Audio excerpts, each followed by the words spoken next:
Greetings, everyone, and thank you for joining us for our 2021 Martin Luther King Day program. I'd like to welcome you on behalf of our local Martin Luther King Day Planning Committee based here in Yellow Springs, Ohio. The theme for today's program is Do Something, from the sidelines to the front lines. Do something from the sidelines to the front lines. And that theme emerged from a discussion that although Dr. King was known for some of the glorious and wonderful speeches that he gave, that his life stood for much more than his iconic I Have a Dream speech. He was, in fact, more importantly than being an excellent orator, a strategist, and an organizer. The Civil Rights Act, the Voting Rights Act, both came about as a result of his organizing. So we want to remember that, and especially consider the challenges that our democracy faces here in the near future, or to this very day, actually. So I'm going to pause right here for a moment and ask you to get a pen and paper because I'll be asking you to take a action step, a very important action step, in a couple of minutes.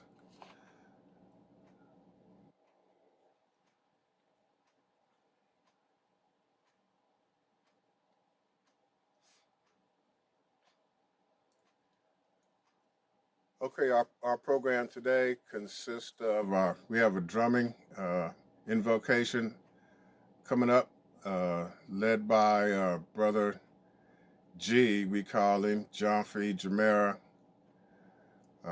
with the Freedom, Peace, and Justice drummers.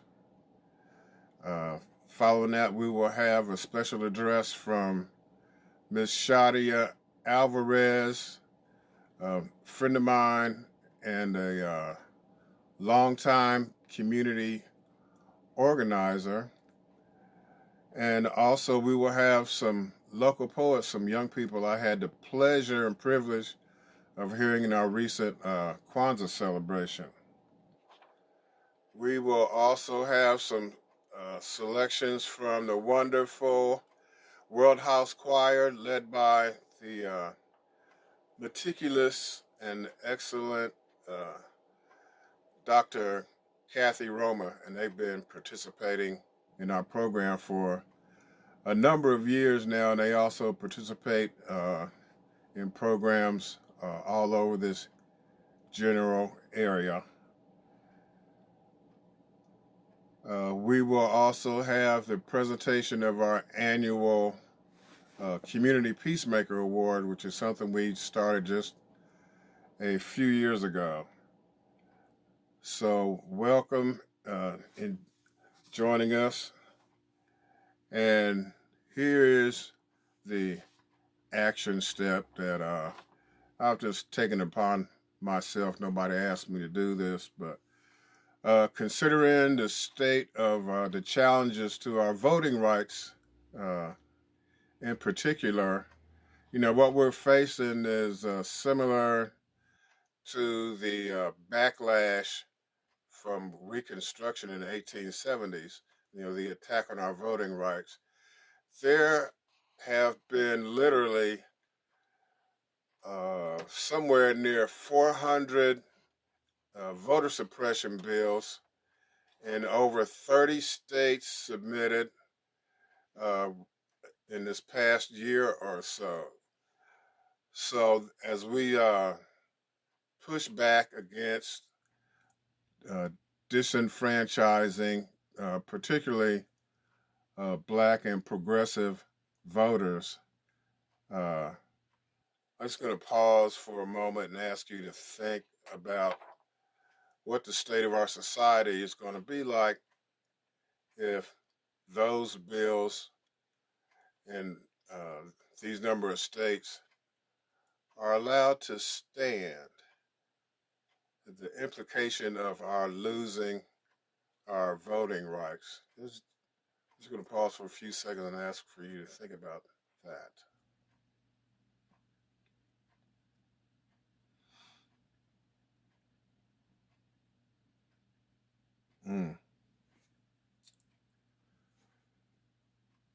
So, in the spirit of the theme of the program, do something from the sidelines to the front lines, I would like to ask people to get involved with applying pressure to two people who are holding up the process of pushing through the Voting Rights Act bill, the John Lewis Voting Rights Act bill. So I have the phone numbers for Senator Joe Manchin and Kirsten Sinema, and I'm going to ask you to call these people and demand that they do what's necessary to push the Voting Rights Act through so that we can eliminate, nullify these hundreds of voter suppression acts in all these states across the country. So please take these following numbers down. For Joe Manchin, his number, his Washington, D.C. office number is 202-224-3954. That's 202-224-3954. The number for Senator Sinema, Sinema, is 202-224-4521. That's 202-224-4521. Please call these people and call them daily and often. Look up their numbers for the offices in their station. Manchin has 3 other offices in West Virginia that you could call, and Sinema has 2 other offices that you could call. So let's get busy, call these people, and apply the pressure, because I, for one, do not want to live in a society where my vote, our votes, are being suppressed. So I'm going to thank you in advance for that action, and if I could, I'd follow up and make sure that you did it. But of course, I won't be able to do this, but this is extremely important, and we always, in our committee, are trying to come up with ideas to inspire people to take some action. So once again, I'm going to thank you in advance for following through with that. And now we will have our drumming invocation with Brother G. Thank you once again for being here. In honor of Martin Luther King, on the anniversary of his birthday, this is for him, for raising up humanist principles and values in an age and a time that the world needed it. This piece is called Odunde, which means Happy New Year. May we all have a Happy New Year in doing right by humanity.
Okay, so next up will be a message from a good friend of mine, Shadia Alvarez.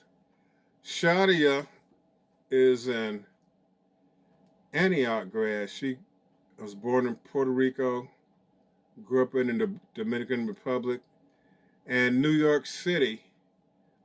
Came here and attended Antioch, became a community government manager, became involved with the People's Institute for Survival and Beyond, which was a program born out of the organization Human, Help Us Make a Nation, which was founded by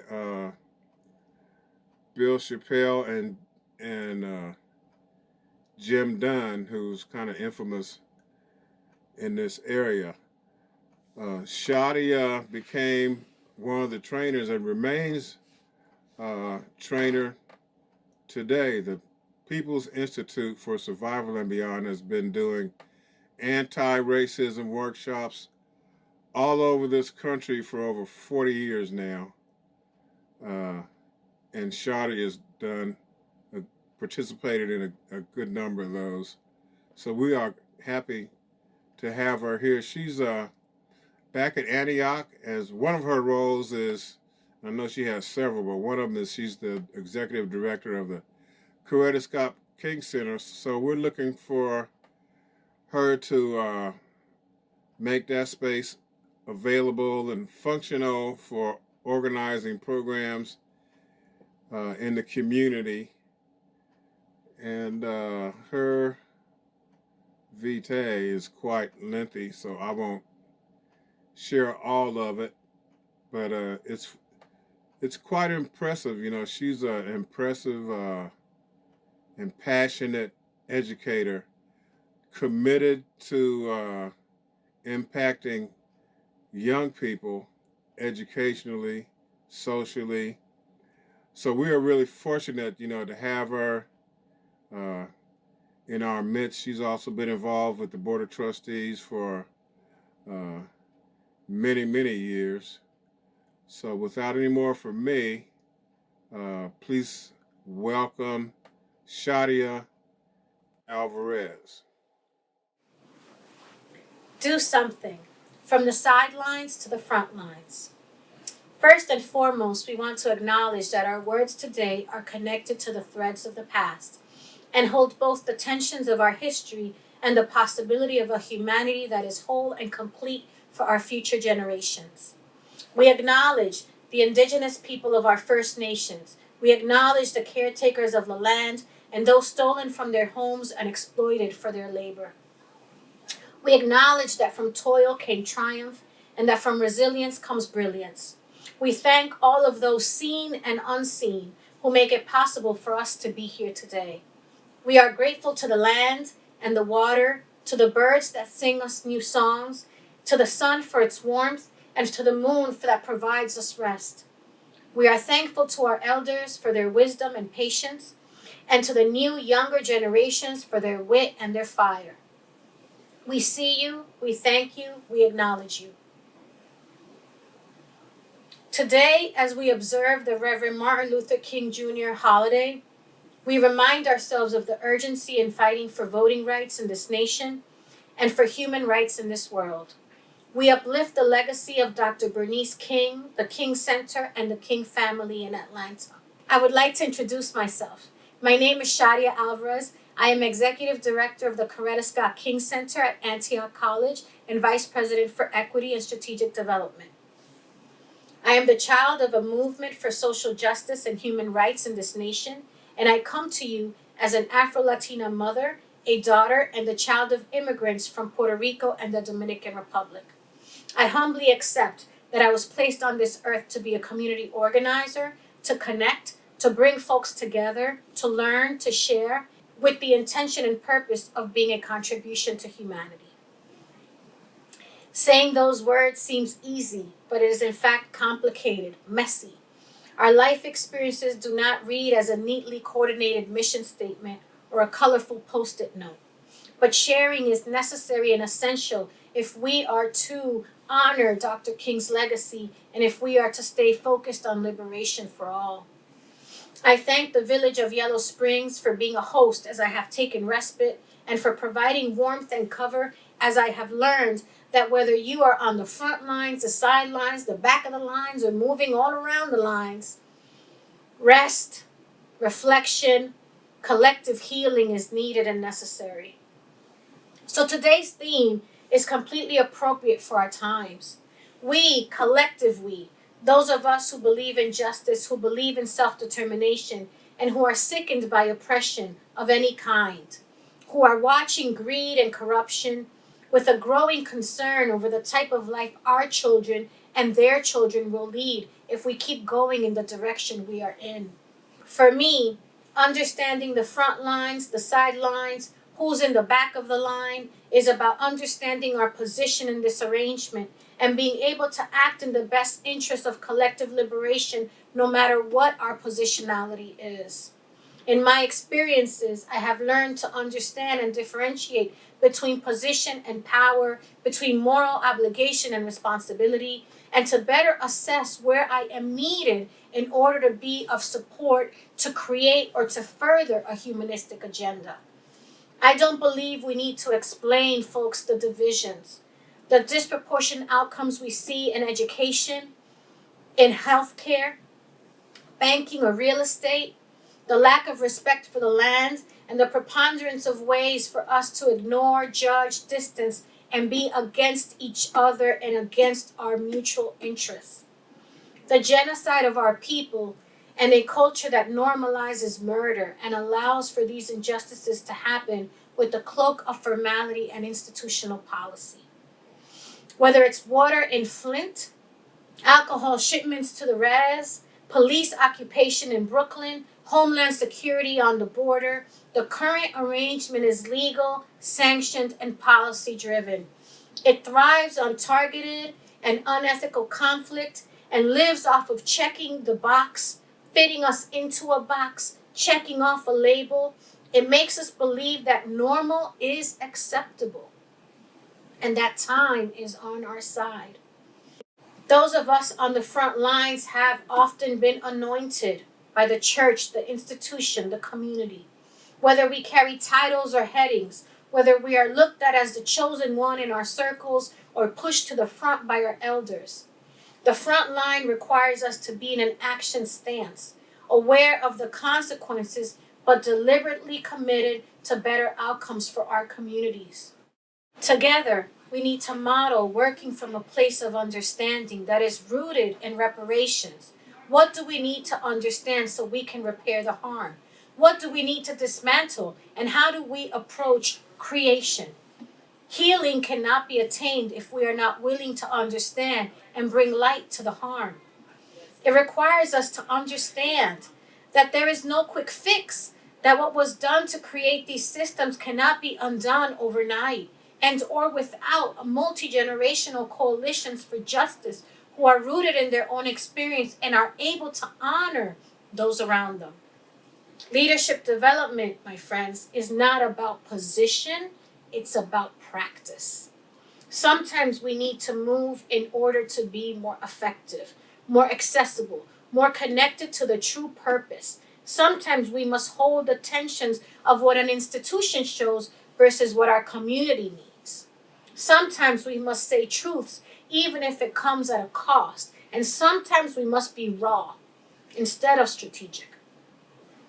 Our revered sister Bell Hooks, who is now in the pantheon of the ancestors, once said, "Sometimes people try to destroy you, precisely because they recognize your power, not because they don't see it, but because they see it and they don't want it to exist." It is the necessary ingredient to keep us focused on where the line needs to go, what we're fighting for, and how we determine our next steps. Being on the front line demands that we always ask questions when making any decisions. Who does this benefit? Who does this impact? Does this bring us closer together, make us stronger? Does it uplift those most vulnerable? And if it does, show me the evidence. And if it does not, how do we fix it? It requires us to step out of what is normal and comfortable, and what is politically correct. And so, as I come to a close, I want to share that as we think of our own lives, our movements, our marches, that we pay attention to those that might be considered to be in the back, whose experience needs to be in the front. I have found that inside institutions, it is those with the least amount of security, those without tenure, those that are hourly and considered help, that can speak the truths of the institution or the system. In marches and movements, I have found that those that stay oftentimes in the back are the elderly, the mothers, the physically differentiated, at times are most vulnerable. Why? Because they don't meet the status quo. The gift of the front line is its ability to withstand the winds of transformation. The gift of the sidelines and our back of the line is that they keep us honest. The artists that sing the songs and write the poems, the musicians that play the tune, the painters that describe the world. With time, with hope, with faith, our lines become circular arrangements. A wonderful circle of experience and testimony, of joy and pain, and deep, unrelenting love. Yellow Springs, Antioch College, I'm counting on you. We have to get busy. Ashe. Ashe, Antioch College and Village of Yellow Springs. I hope I have earned your opportunity and that together we may walk forward in faith and organize for justice. See you soon. Okay, many thanks to Shadia. I regret I didn't hear the comments in advance because of the structure of the program. But I'm sure that your comments are moving, and I can't wait to hear them. This platform is a little awkward. Anyway, moving right along. Next, we will have the World House Choir, who's been involved with the Martin Luther King Day program for many years now. I met their leader, Dr. Kathy Roma, several years ago. She joined us in the Justice for John Crawford movement, and she has a choir participate in many pro-justice activities all over the area. So we're glad to have them back once again. So we'll bring to you the World House Choir. The World House Choir will perform 7 Principles, words and music written by Dr. Bernice Johnson Regan. She wrote this introduction to the piece. The Black American holiday Kwanzaa, created during the 60s by Brother Ron Karenga, is based on 7 principles of the philosophical structure set out by Julius Nyerere as he began to move Tanzania out of its colonial past. Nyerere stated that all we need to solve our problems can be found in the traditional culture.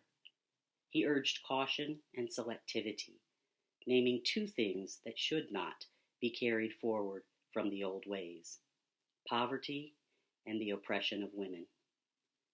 Kwanzaa came at a time when Black Americans were engaged in multiple and major efforts to reconstruct broken ties and heal wounds suffered from having to struggle for survival in a society organized against our development and prosperity. 7 principles. Umoja, unity that brings us together. Umoja, unity that brings us together. Umoja, unity that brings us together. Kujitalia, kujitalia. We will determine who we are. We will determine who we are. We will determine who we are. Ujima,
Okay.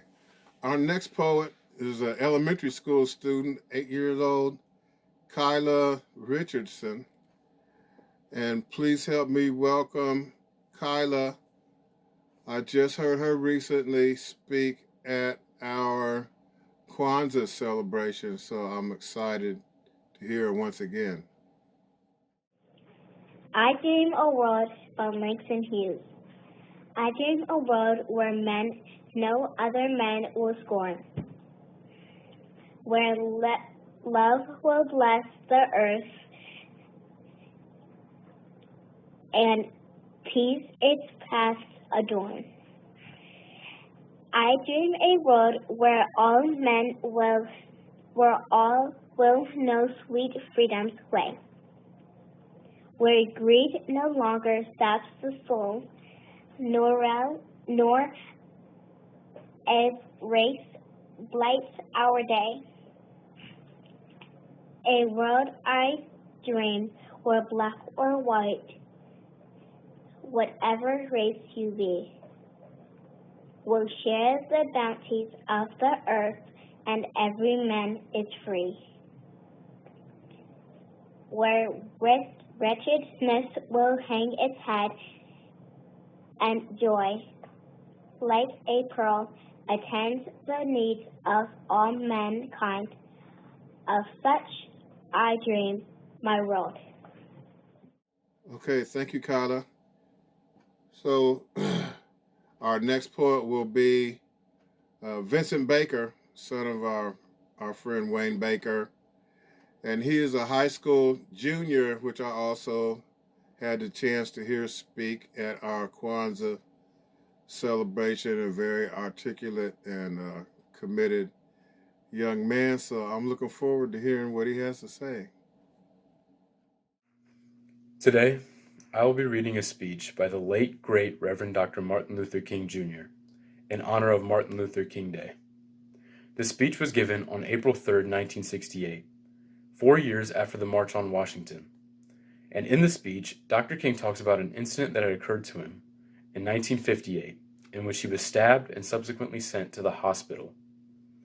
This allowed him to use this speech in 1968 as an opportunity to reflect on the fact that he was not afraid of death. More specifically, he was not intimidated by his own mortality.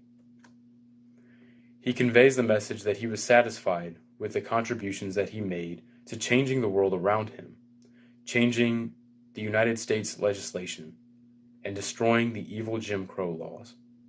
I chose this speech because really, it reflects the fact that everybody should do their part in their life, whether young or old, to change the world around them for the better, and destroy and remove laws and stipulations and just parts of society that they view as evil and corrupt.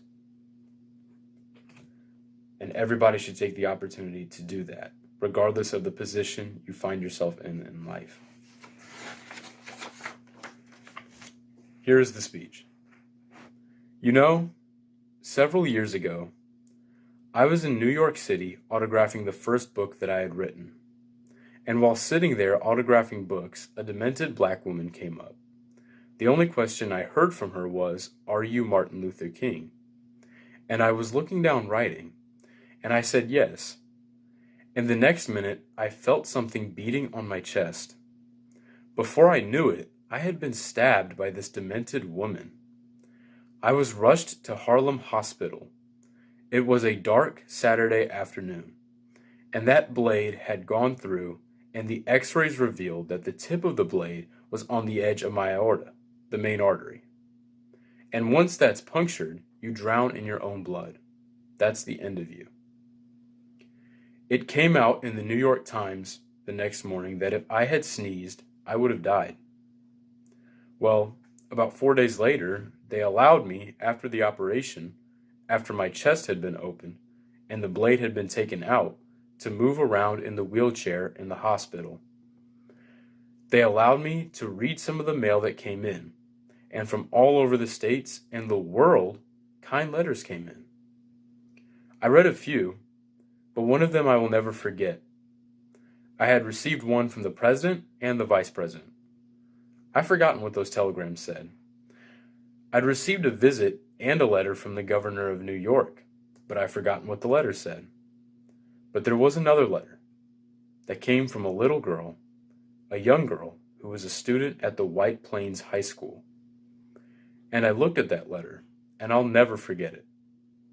It said simply, "Dear Dr. King, I am a 9th grade student at the White Plains High School," she said. While it should not matter, I would like to mention that I am a white girl. I read in the paper of your misfortune and of your suffering. And I read that if you had sneezed, you would have died. And I'm simply writing to you to say that I'm so happy that you didn't sneeze. And I want to say tonight, I want to say that I am happy that I didn't sneeze. This is from Dr. King. Because if I had sneezed, I wouldn't have been around here in 1960, when students all over the South started sitting in at lunch counters. And I knew that as they were sitting in, they were really standing up for the best in the American dream, and taking the whole nation to those great walls of democracy which were dug deep by the Founding Fathers in the Declaration of Independence and the Constitution.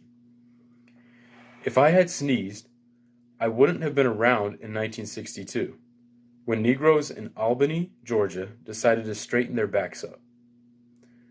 And whenever men and women straighten their backs up, they're going somewhere. Because a man can't ride your back unless it is bent. If I had sneezed, I wouldn't have been here in 1963, when the black people of Birmingham, Alabama aroused the conscience of this nation and brought into being the Civil Rights Bill.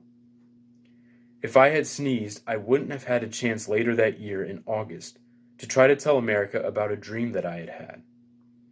If I had sneezed, I wouldn't have been down in Selma, Alabama, to see the great movement there.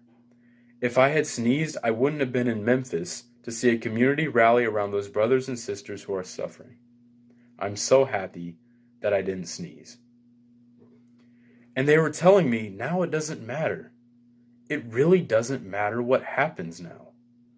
I left Atlanta this morning, and as we got started on the plane, there were 6 of us, the pilot said over the public address system. We are sorry for the delay, but we have Dr. Martin Luther King on the plane. And to be sure that all of the bags were checked, and to be sure that nothing would be wrong with the plane, we had to check out everything carefully. And we've had the plane protected and guarded all night. And then I got into Memphis, and some began to say that threats, or talk about the threats that were out.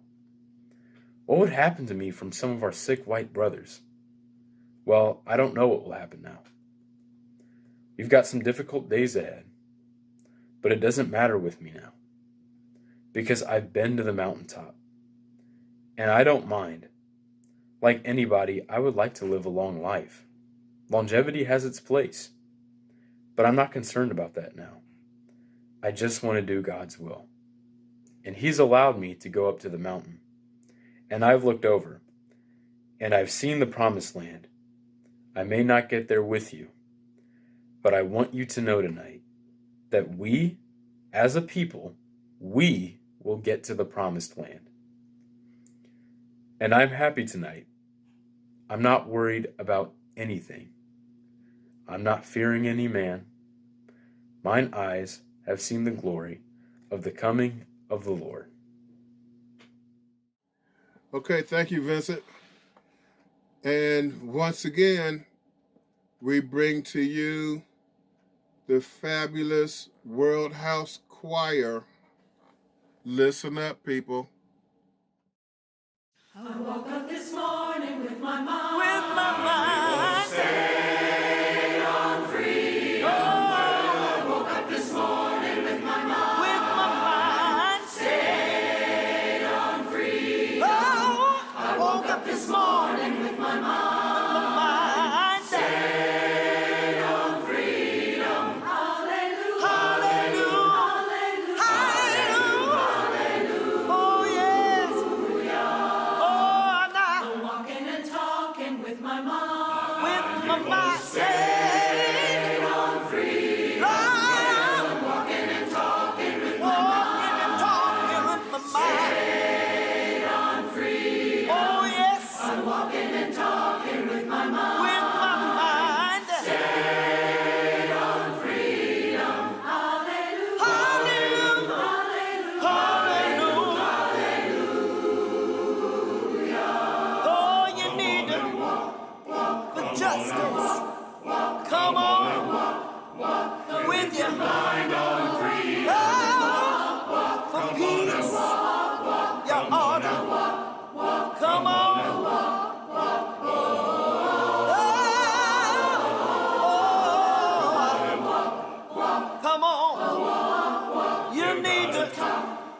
Yeah, you need to talk.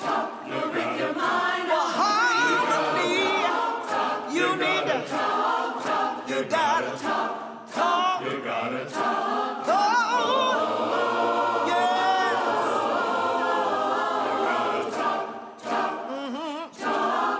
I said, it ain't no harm to keep my mind. Oh, you can stay for justice, yes.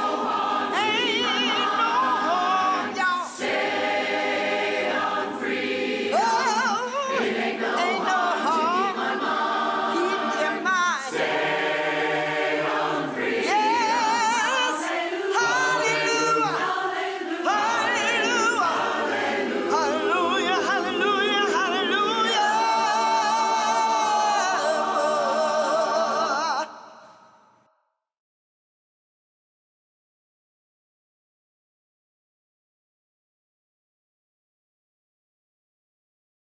This is Kevin Magruder, treasurer of the 365 Project. We manage the finances of the Martin Luther King Day Planning Committee. And if you are interested in making a donation to support the Yellow Springs Martin Luther King Day program, you can do that in two ways. One, by going to our website, the 365projectys.org, and click on the MLK Day Fund button in the upper right-hand corner of the homepage of the website. Or you can send a check or money order payable to the 365 Project at P.O. Box 165, Yellow Springs, Ohio 45387. And please write MLK Day Fund in the memo line on the check or money order. Again, you can go to the website, the 365projectys.org, and click on the MLK Day Fund button in the upper right-hand corner, or you can send a check or money order payable to the 365 Project to P.O. Box 165, Yellow Springs, Ohio 45387. Thank you. Happy Martin Luther King Day. I'm Juliet Frumhold, Music Director at WYSO Public Radio. Dr. King once said he had, quote, a dream of equality, of opportunity, of privilege and property widely distributed in America. We here at Miami Valley Public Media share this dream and are committed to doing the work to help make it a reality here in our community. We all have a role in undoing centuries of racism and inequality in all of its forms.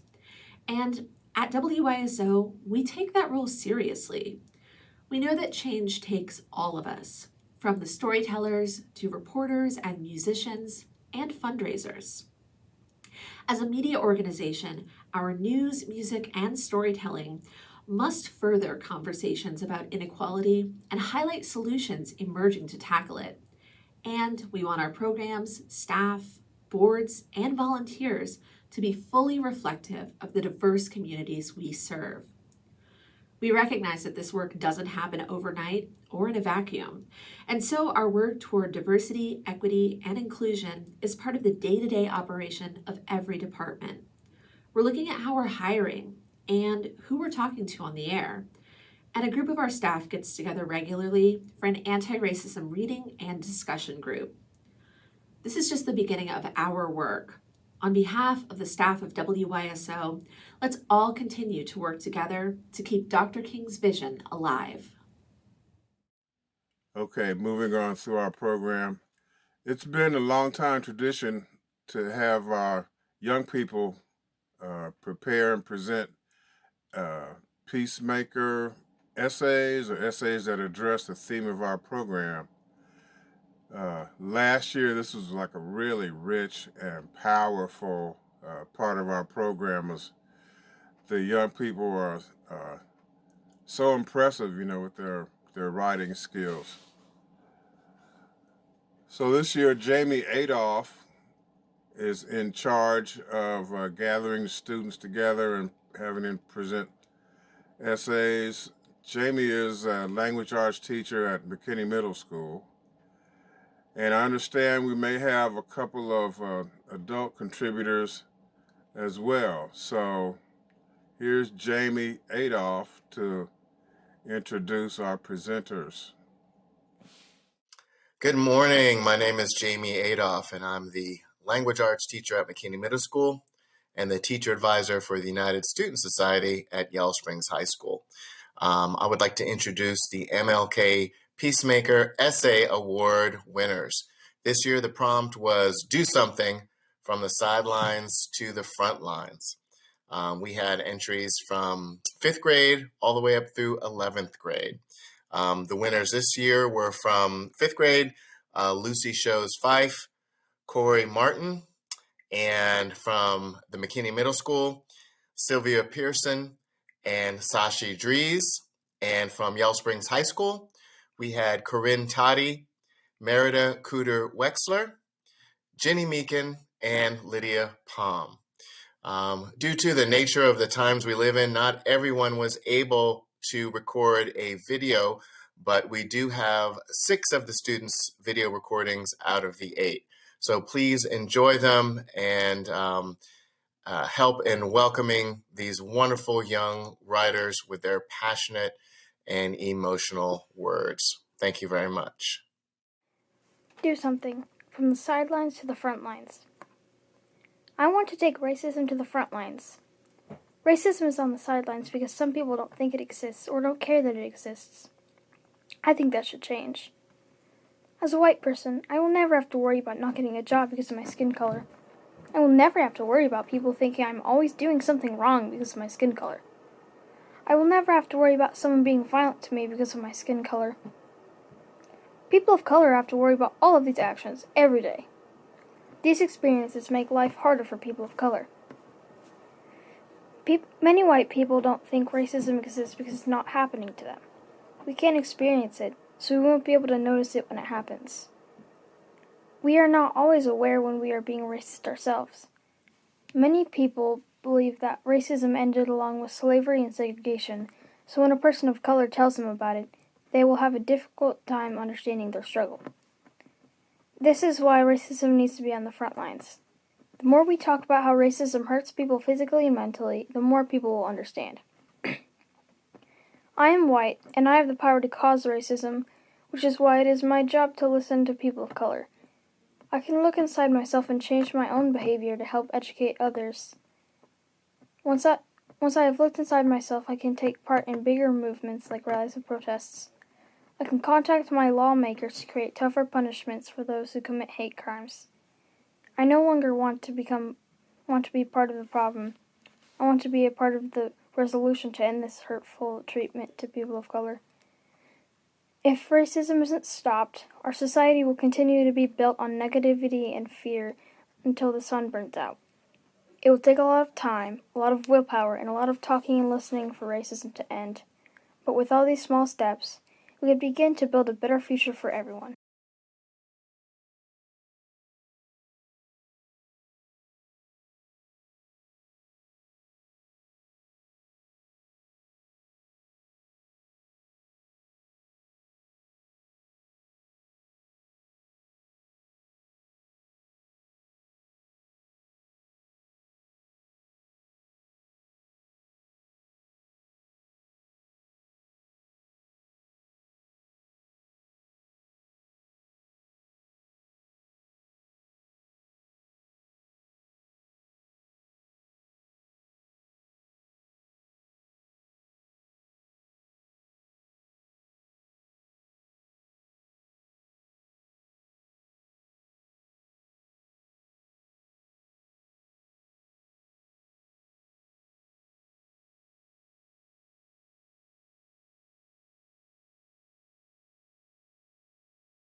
My name is Sylvie Pearson.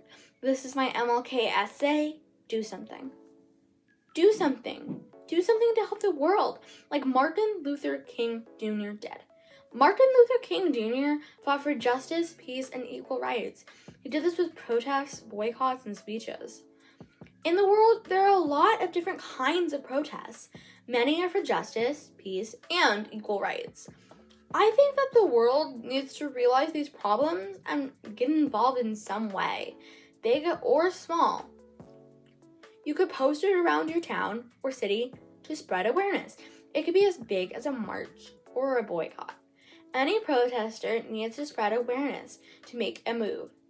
Even if you just spread awareness in schools about a small thing, it could be a big difference. Spreading awareness in small things like bullying or injustice takes great courage. You could spread awareness solo or working in a team. There are a lot you can spread awareness about. It could be for gay people, black people, injustice in the world, or injustice in your school. Any type of awareness you spread can and will make a difference. If you want to spread awareness with marching, gather neighbors, family, friends, classmates, and everyone you know to do it with you. You hold signs and march as long as you want till you feel like you've made a small difference. Sure, all the big stuff may change faster, but what about the small stuff? Like, you could ask a local newspaper to put it in the news. You could make a video to share it to the world about how to stop injustice. Or you could ask someone to do an interview with you and put it on the school news. Martin Luther King Jr. is a very big historical figure for his protests, boycotts, and speeches. Do you ever think how maybe one day you could be remembered? Maybe if you try hard enough, you could go down in history, just like Martin Luther King Jr. This is my MLK essay, Do Something. Do something. From the sidelines to the front lines. Racism has been rooted in our society going as far back as the 1500s, and even if we were ever able to eliminate racism, it will always be a part of our history. People don't get to just forget about slavery and ignore what's right in front of them now just because it doesn't affect them the same way it may affect others. This may be too deep of a hole to dig our way back out of, but that does not mean we can't prevent further damage. People have gotten far too comfortable with racism. They've just let it be that there are people who do something about it and people who don't, and they move on. They hear about another BLM protest, they're too busy to go, or they hear some huge scene on the news, and all they have in response is, oh, that's just awful. But they don't mean anything by it. They just want to be able to move on to the next big thing. And it's not even that they don't care, it's just they don't want to have to be the one to deal with it, as it's a yucky and difficult pill to swallow, that they'd rather leave to someone else. And although people want to see change and they want us to do better, they're scared. We are all scared, one way or another. We're either too scared to step up to the plate and do something even though it matters because that means we have to step out of our boxes, or we have to be scared because of the color of our skin. We must tread carefully for our own safety or even survival. Martin Luther King was one of many activists who truly changed America. Without him, lives for many African Americans could have looked very different today. He's an important figure in our history who is well known for his great contributions to the civil rights movement in the 1960s, as well as his I Have a Dream speech of 1963. Many people celebrate and learn about King as it is important he is remembered, as he had something most of us can never find. He had courage. And he must have been terrified, so scared, knowing what he was doing could easily get him killed. And it did.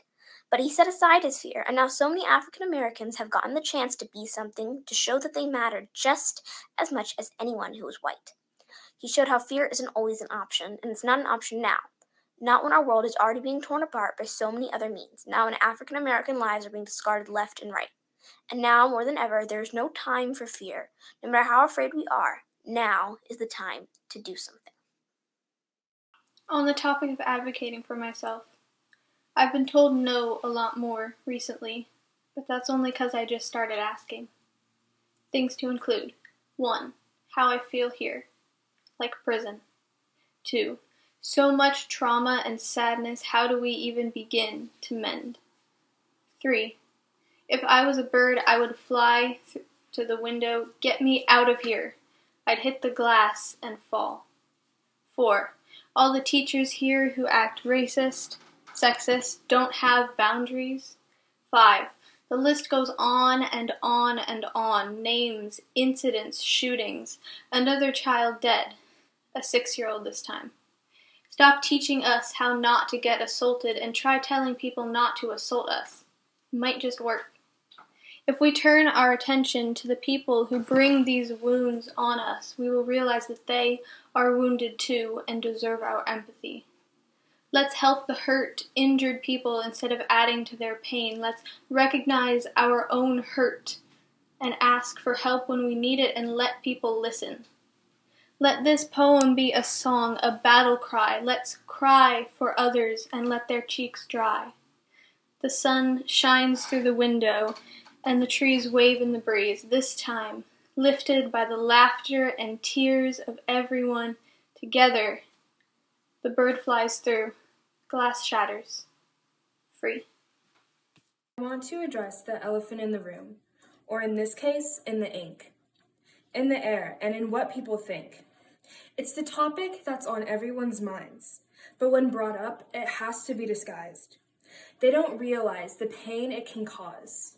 Whenever someone tries to talk about it, they put it on pause. Race. A common thing people try to deface. They say we're all the same, but they can't say it to our face. They say the topic of race is easy, but people aren't easy to replace. It's a global issue. It shouldn't be benched. It's a valuable player on both offense and defense. We stand front and center in the middle of a battle. When our race is used against us, all our bones rattle. Together as a community, we have to rise. Not just as individuals, but as family, friends, and allies.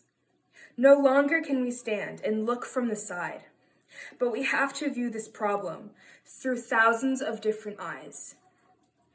Though we are winning many battles, we still have to win the war. We must break free from the shackles our ancestors bore.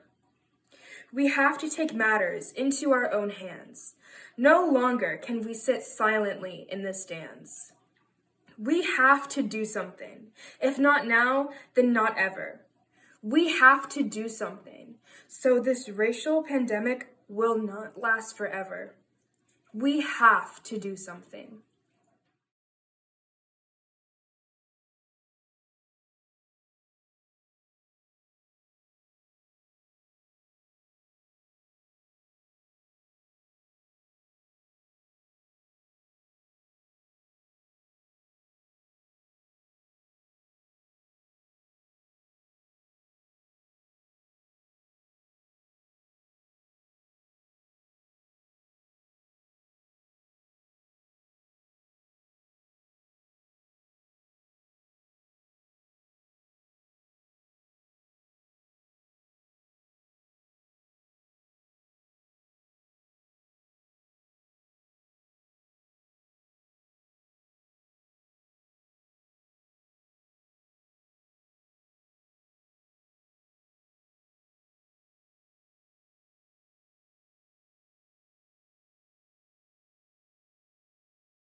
Do Something, From the Sidelines to the Front Lines by Corinne Toddy. There is an excruciatingly heavy weight on my shoulders. I've been carrying this weight from the time I was in second grade. The first time I was called a nigger by one of my white classmates. I had no idea what the meaning of that word was then, but I sure do know now. From that point on, as I have navigated my way through my education at a predominantly white institution, which has added even more weight on my shoulders. This weight appears as microaggressions, my white friends using the N-word, white people touching my hair without permission, being gaslit by my classmates, being singled out by white teachers, being bullied for wearing cultural hairstyles, or dealing with racism from the white side of my family. The weight I carry from these experiences is heavy. When I remember these experiences, I get angry. All of the emotions I experience in those moments rise to the surface. I want to scream and yell, but then I am seen as the angry Black woman. I want to cry and break down, but then I do not uphold the stereotype of the strong Black woman.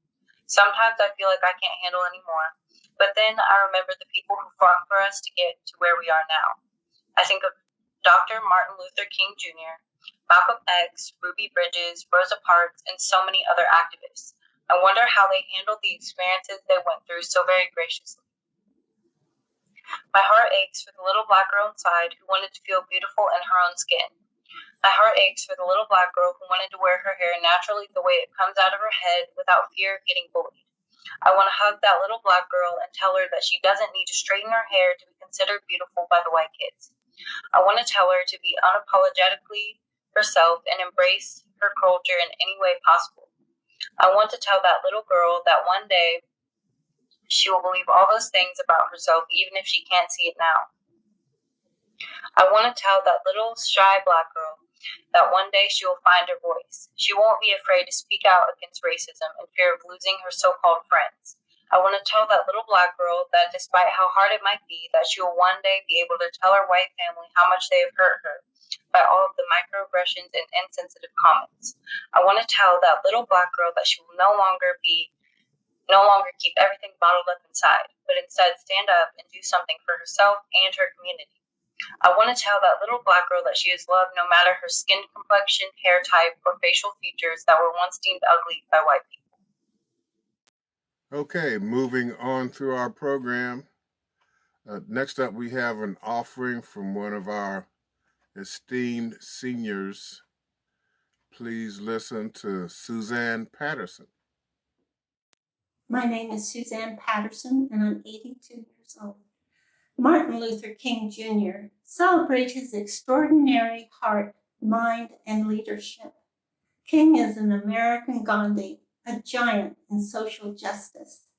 Celebrate his courage and uncommon sense. He still leads us. Okay, a few years ago, we began a tradition of presenting the Community Peacemaker Award, which is designed to recognize someone in the community who has made a commitment to service of people in the community. And we're doing it again this year, of course. And making that award presentation will be our leader and president, Mrs. Linda Cox. So please welcome Miss Linda Cox. Hi, everyone. My name is Linda Cox, and I am the chair for the Martin Luther King Planning Committee. This year, our committee is honored to present the Peacemaker Award to Karen Mckee. We believe that she not only epitomized the spirit of this award, but also her legacy will endure for years to come. The biography of Karen Mckee reads as follows. Karen Mckee, born and raised in Yellow Springs, is a sixth-generation descendant of the Conway colony that settled in Yellow Springs in July 1862. A proud product of the schools here, she graduated from Central State University in Wilberforce, Ohio, and then relocated to the Washington, D.C. area, where she received her master's in educational, administrative, and supervision from the Antioch Graduate School of Education. She spent her professional career in the DC area, first as an educator in the DC public school system, and then joined the National Association of Education, now the Department of Education, to conduct research into the efficacy of Title I compensatory education programs for at-risk youth. She then transitioned into case management, working with the Fairfax Falls Church Community Service Board as a substance abuse counselor. Karen retired in 2012 and returned to Yellow Springs. After retiring from the DC area in 2012 and returning home, she launched her second career, that of an active, dedicated, and committed community volunteer for the village of Yellow Springs. Her extensive involvements included president of the James A. Mckee Association, a charitable, educational, and scientific organization aimed at encouraging volunteerism to help build and strengthen the Yellow Springs community. Founded by her father, former chief of police and civic leader Jim Mckee. Through that organization, she supported such programs or initiatives as Candidates Night, a biennial, nonpartisan, and balanced forum to present community candidates for locally elected offices. The James A. Mckee Scholarship Fund, an educational leadership award given annually to one or more students exhibiting qualities exemplified by Jim, including diplomacy, leadership, intelligence, community involvement, and academic achievement, as well as other programs such as Community Conversations and the annual James A. Mckee Foundation Award. Aside from her leadership role in James A. Mckee Association, Karen was also a member of the editorial committee for the 365 Project's recently published Blacks in Yellow Springs Encyclopedia, as well as a member of the planning committee for the Will and God Sculpture Project with the Yellow Springs Art Council, a member of the development committee of the Yellow Springs Senior Center, and a devoted member of St. Paul's Catholic Church, where she was a sacrosanct and a member of the St. Paul's Parish Council. Parishioners there valued her as someone who was always available when volunteers were needed, always stepping up to help out without ever being asked, always being willing and ready to lend a hand, and always welcoming new and old parishioners alike to St. Paul. Among her most recent projects were working on Courageous Conversation and the Next Step Initiative, as well as the Committee for the Reverend Matthews Memorial Plaque. Following completion of the Matthews Plaque, the appreciative family had this to say, quote, Karen's love for the heritage of Yellow Springs was demonstrated in her untiring efforts to honor the individuals and their history in making sure their contributions and foundation building are remembered, honored, and kept alive. Karen spent hours researching and bringing to life the acts of unselfishness wrapped of YS founders with love and the utmost respect for Yellow Springs. These pioneers were brought to life and remembered as a result of Karen's love for Yellow Springs. We were blessed to have Karen there to document Wesley Matthews with a day of honor with a forever plaque. We know Dad is looking down with Jimmy Mckee at his side and the other founders of YS, beaming with much love and pride for Karen keeping their labor of love strong and alive. Well done, faithful servant, unquote. And now I'd like to read to you the plaque that the MLK Planning Committee will present to Karen's family on behalf of Karen. 2022 Community Peacemaker Award presented to Karen Mckee for outstanding dedication to community service by the Yellow Springs Martin Luther King Jr. Planning Committee. Thank you. On behalf of the Mckee family, my sister Jean Mckee, my sister Sandy Mckee Smith, and myself, Barry Mckee Timor, I want to thank you for honoring our beloved sister Karen for this year's Peacemaker Award. Karen was only back in Yellow Springs less than a decade, but what a footprint she left in that short period of time. She was a tireless, committed volunteer to the Yellow Springs community. In a recent editorial, the Yellow Springs News celebrated Karen as, quote, an economy of grace, unquote. The beautifully written editorial talks about the fact that Karen embodied this notion of grace naturally. The editorial also speaks to the fact that Karen never asked for or accepted accolades for the contributions she made, whether they were to her family, her friends, her church, or her community. When I was approached to write a biographical sketch for Karen for this award, I called Karen on the phone. She was in the hospital at the time, to ask her if she could give me some background information about all the different things she'd been working on and the things that she'd accomplished.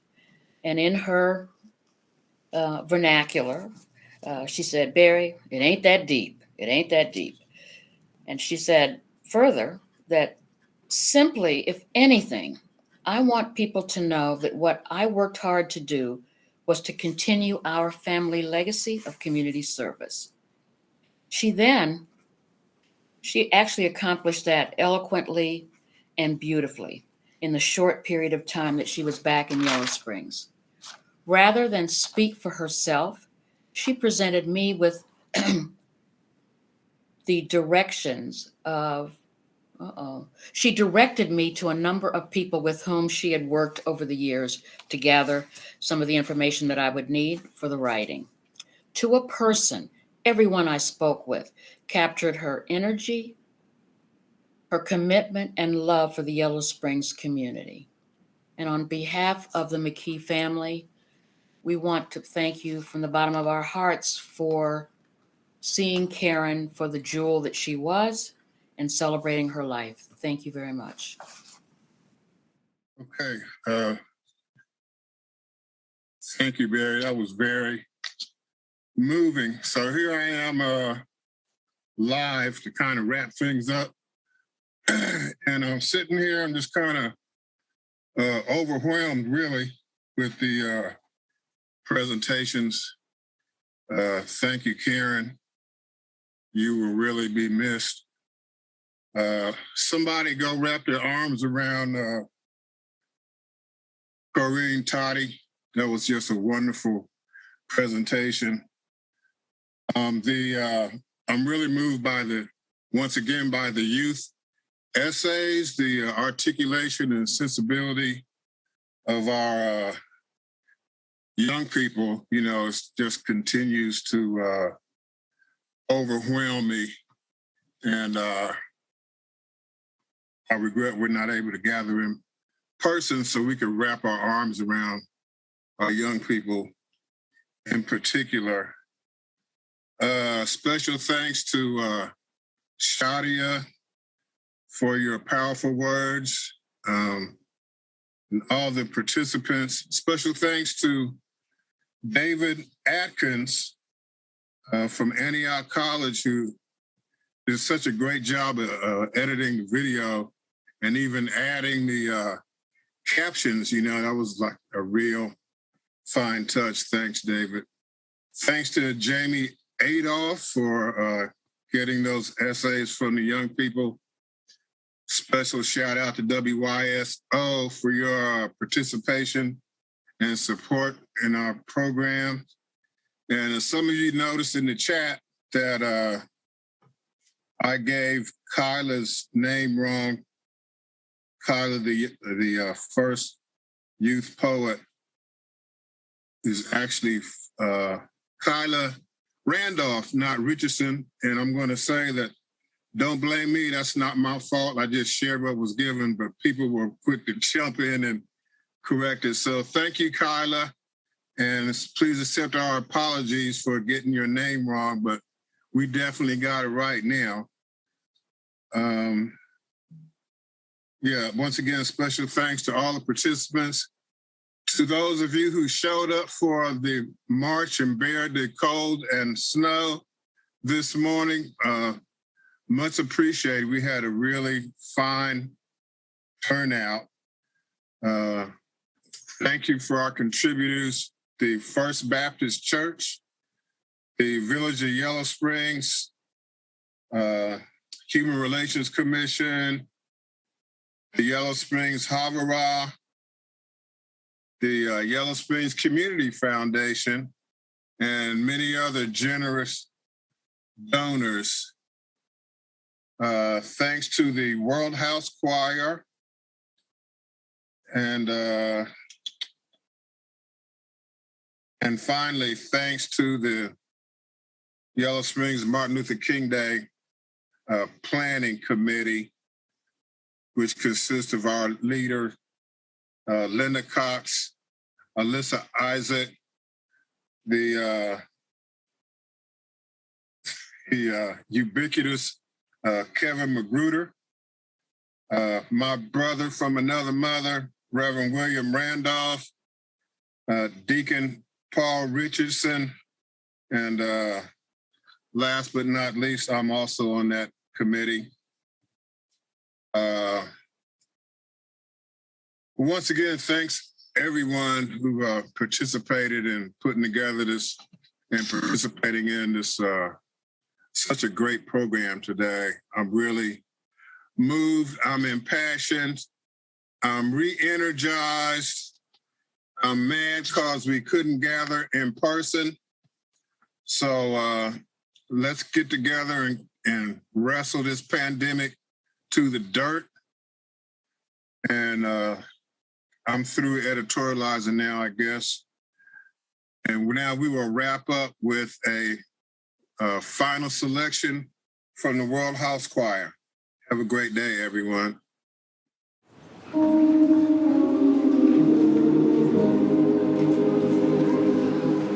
Much has changed in the decades since Dr. King's death. Although it seems at times that too much has stayed the same. It has been said that as long as he is seen chiefly as a hero for African Americans, the breadth and magnitude of his contributions will have been missed. For he came to set us all free from the suffocating effects of bigotry and intolerance. America would have little basis for exerting moral leadership in the world if it had not come so far toward the eradication of its own brand of apartheid at home. Still, many battles are yet unwon. In the war, Dr. King died fighting. Wherever the struggle for justice, equality, and dignity continues to be waged without recourse to bullets and bombs, his light still shines. And those today who take up the challenge of overcoming hatred with love are responding, as Dr. Martin Luther King Jr. did, to the clarion call of the old spiritual that said, "Hold up your light, you heaven-bound soldiers, hold out your light and let your light shine around the world." Hold out your light, yes, you heaven-bound soldier. Hold out your light, you heaven-bound soldier. Hold out your light, yes, you heaven-bound soldier. Let your light shine around the world. Hear the children singing. Hold out your light, yes, you heaven-bound soldier. Hold out your light, you heaven-bound soldier. Hold out your light, yes, you heaven-bound soldier. Let your light shine around the world. Singing, oh, preacher, can't you hold out your light? Oh, deacon, can't you hold out your light? Oh, leader, can't you hold out your light? Let your light shine around the world. Hear the children singing. Oh, preacher, can't you hold out your light? Oh, deacon, can't you hold out your light? Oh, leader, can't you hold out your light? Let your light shine around the world. Hear the children singing. Hold out your light, you heaven-bound soldier. Oh Lord, hold out your light, you heaven-bound soldier. Hold out your light, you heaven-bound soldier. Let your light shine around the world.